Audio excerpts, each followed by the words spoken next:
सावंतवाडी नगरपालिका म्हटल्यानंतर ही सगळ्यात जुनी असलेली आणि संस्थानिक वारसा असलेली नगरपालिका आहे. त्या ठिकाणी माझे वडील नगरसेवक होते, मी नगरसेवक होतो. पण आत्ताचा जो कारभार चाललेला आहे ही नगरसेवक थंड हवेच्या ठिकाणी आणि जनता इथे जोरदार उष्मा पडलाय. त्या उष्माचे चटके खात आहेत. पावसाच्या पार्श्वभूमीवर आपत्कालीन परिस्थिती निर्माण झाली असताना त्याच्यावर पर्यायी व्यवस्था करण्याचं सोडून रस्त्यावर खड्डे पडले आहेत, पाण्याचे फवारे उडत आहेत लोकांच्या अंगावर. इथे पाण्याचा प्रश्न झालाय, पाणी टंचाईचा प्रश्न निर्माण झालाय. हे जे मूलभूत प्रश्न आहेत, जे आरोग्याचे प्रश्न आहेत, हे सोडून नगरसेवक होऊन 6 महिने झाले नाहीत तर हे काश्मीरला थंड हवेच्या ठिकाणी अभ्यास दौरे करायला निघाले.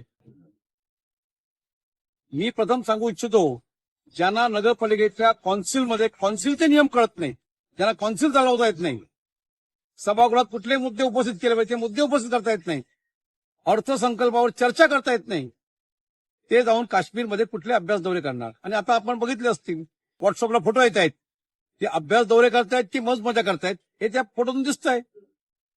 आणि तुम्ही नगरपालिकेचा सार्वजनिक निधी जे त्या गरमीमध्ये, उष्णतेमध्ये, उन्हामध्ये भाजी विकतात, मासे विकतायत, कोण चप्पल शिवतायत, कोण केस कापतायत, कोण आमच्या वडापाव विकतायत, गोरगरीब जनतेच्या कराचा पैसा आहे.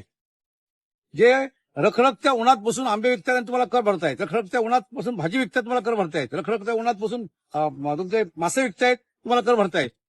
आणि तुमच्या कराचा पैसा, कष्टाचा पैसा, घामाचा पैसा तुम्ही अशा प्रकारे काश्मीरमध्ये जाऊन थंड हवेच्या ठिकाणी उडवत असाल तर हे चुकीचं आहे. आम्ही सुद्धा नगरसेवक होतो, आम्ही सुद्धा नगरपालिकेच्या सभागृहामध्ये काम केलं.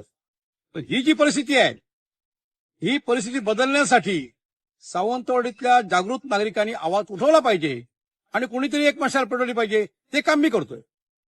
तिथे अनेक सामाजिक चळवळीवर लोक आहेत, सामाजिक कार्यकर्ते आहेत, अनेक राजकीय पक्षाचे पदाधिकारी आहेत, विरोधी पक्षाचे लोक आहेत. पण एकालाही काय वाटत नाही की जनतेच्या घामाचा, कराचा, कष्टाचा पैसा अशा प्रकारे जर काश्मीरच्या ठिकाणी, थंड हवेच्या ठिकाणी मौज मजा करण्यासाठी खर्च केला जात असेल आणि 2 दिवसाचा त्यांना दौरा असताना 8 दिवस त्यांना दौरा वाढून दिला गेला. परिपत्रकामध्ये फक्त 2 दिवस आहेत. मग 8 दिवसाचा खर्च नगरपालिका करत असेल तर कुठल्या आधारावर आणि कुठल्या कायदेशीर आधारावर यांना खर्च करायची परवानगी मिळते? बरं, हे लाखो रुपये हे नगरपालिकेचे खर्च केले जात आहेत. याचं मूळ कारण काय आहे? तर काल स्थानिक स्वराज्य संस्थांच्या विधान परिषदेची निवडणूक झाली, ही बिनविरोध झाली आणि बिनविरोध झाल्यामुळे जे नगरसेवकांना फायदे व्हायचे मतं लागण्यासाठी ते नुकसान झालं. मग त्या लोकांना खुश करण्यासाठी कदाचित असे दौरे काढून काश्मीरला पाठवण्याचे प्रकार त्यांच्या पदाधिकाऱ्यांकडे, राजकीय अधिकार वरिष्ठांकडे झाले असावेत असाही संशय याला इथे वाव मिळतोय.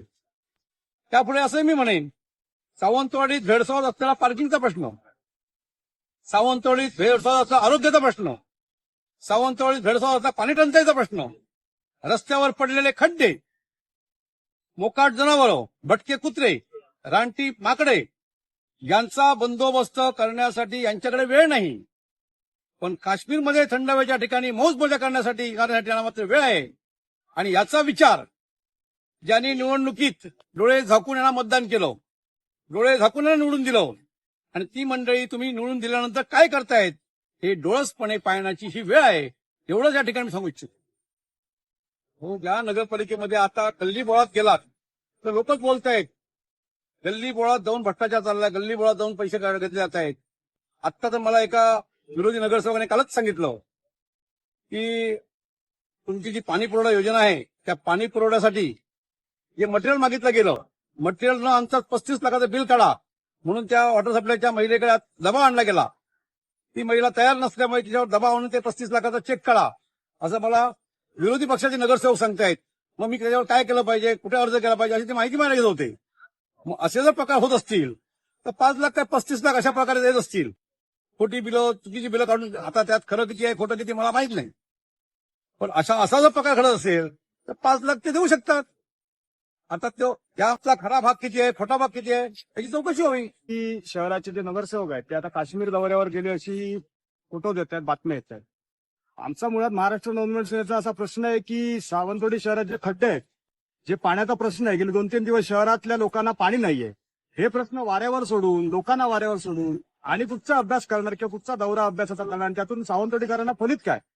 या दौऱ्यामागे जो काय खर्च नगरपालिका करत आहे तो सावंतवाडीकरांच्या करातून जातो.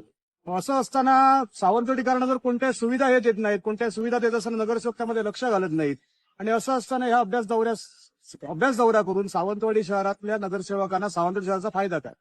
मुळात पर पर्सन 10चा पॅटर्न राबवून हे नगरसेवक झालेले आहेत, त्यामुळे यांना कोणताही अनुभव नाहीये. अनुभव नसल्यामुळे आज सावंतवाडी शहरातले रस्ते जे बघितले, अंतर्गत रस्ते आहेत, लोक पडतायत, ते पडणाऱ्या नुकसान भरपाई गॅस कनेक्शन गॅस कंपन्यांनी त्यांना दिला पाहिजे, हे या नगरसेवकांना माहित नाही. आणि मुळात सावंतवाडीकरांना यांच्याकडून अपेक्षा आहेत, असू दे पॅटर्न कुठचाही राबवू दे. आज तुम्ही नगरसेवकात सभागृहात आहात, आज अनेक प्रकल्प तिथले सावंतवाडी शहरातले बंद आहेत, ते चालू करण्यासंदर्भात यांनी खरं तर प्रयत्न केले पाहिजे. ते कोणतेही करत असताना दिसत नाहीये. सावंतवाडीच्या ट्रॅफिकमध्ये आज पूर्णपणे लोक कंटाळलेले आहेत. असं असताना हा अभ्यास दौरा आहे तो लवकरात लवकर आटपून शहरातल्या लोकांच्या नागरिकांच्या प्रश्नाकडे यांनी लक्ष द्यावा, अशी मनसेकडनं आमची अपेक्षा.